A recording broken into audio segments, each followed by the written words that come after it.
अस्सलाम वालेकुम। मैं शहजाद भट्ट और तुसी देख रहे हो मेरा यूट्यूब चैनल।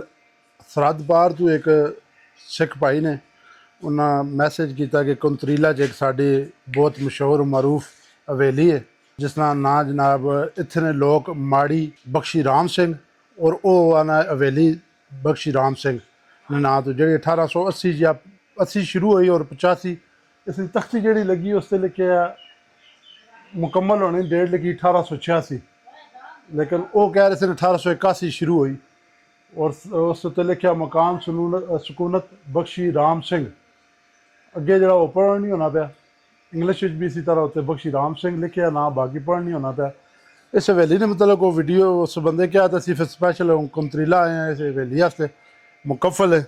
इसकी हालत इतनी खस्ता है कि इसने अंदर जाने नहीं मतलब खतरा है और लाक हुई है।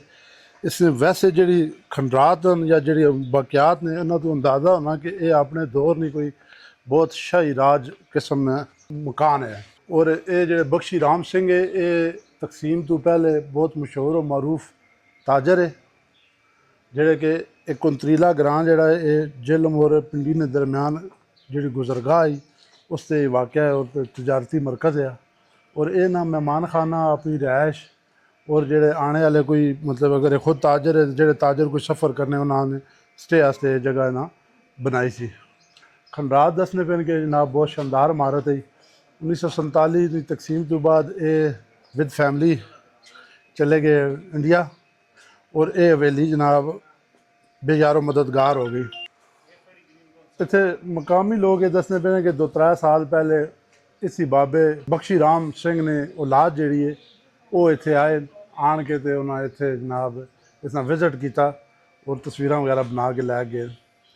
ये वैसे है तो कौमी विरसा लेकिन इसकी हालत जी बहुत खस्ता है। ग्रां ने लोग अपने तौर पर तो इसा जो कुछ थोड़ा तफज कर सकने किया है ताला भी लाया ने और अंदर जान ही नहीं देने लेकिन बाहर ये नज़र आना पे तुसा इतने जनाब जरा वो वेस्टेज पे है। ये भी मकामी लोग ये दसते हैं कि इतने जनाब बड़ा जश्न तो बड़िया मतलब गहमा गहमी होनी उस हवेली की छत पूरा ग्रां नज़र आना और पूरा ग्रां इस हवेली की छत होना मेहमान नवाज शख्सियत है।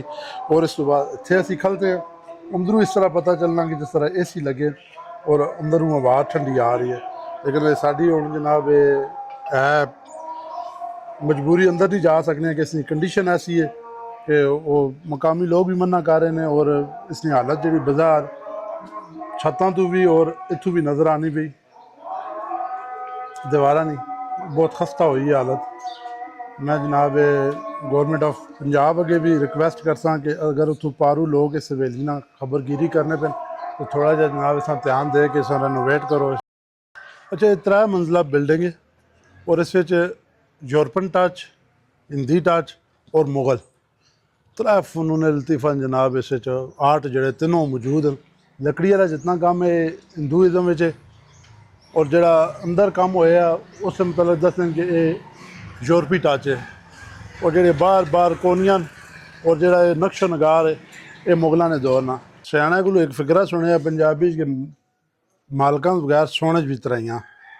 ये हवेली जी बख्शी राम सिंह इसकी जिंदा मिसाल है। इसकी राइट साइड है और अज भी अगर इतनी जाजबे नज़र है इतनी खूबसूरत है अज तो 120 साल पहले 150 साल पहले मुकम्मल हुई उस टाइम में के कमाल तमीरात है और के कमाल है माड़ी इन्होंने लोगों ने जबानी हवेली सिखा की जबानी तो जदीद कोठी ये जनाब इतनी खूबसूरत तर्ज तमीर और इतना ज़बरदस्त मटीरियल लगे है कि जिस जगह छेड़छाड़ इंसानी नहीं है वो अज दिन तक किसी तरह वो आखिरी तक कायम है।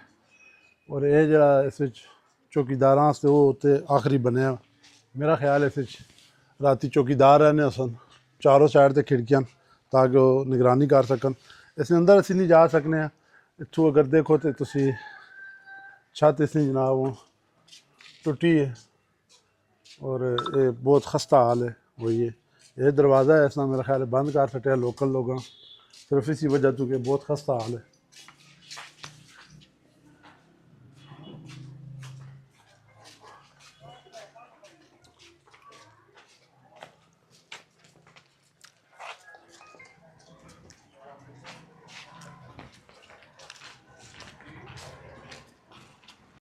हुए अहले वतन बेनिशां कैसे कैसे, ज़मीं खा गई आसमां कैसे कैसे, जगह जीत लगाने की दुनिया नहीं है, ये इबरत की जा है तमाशा नहीं है।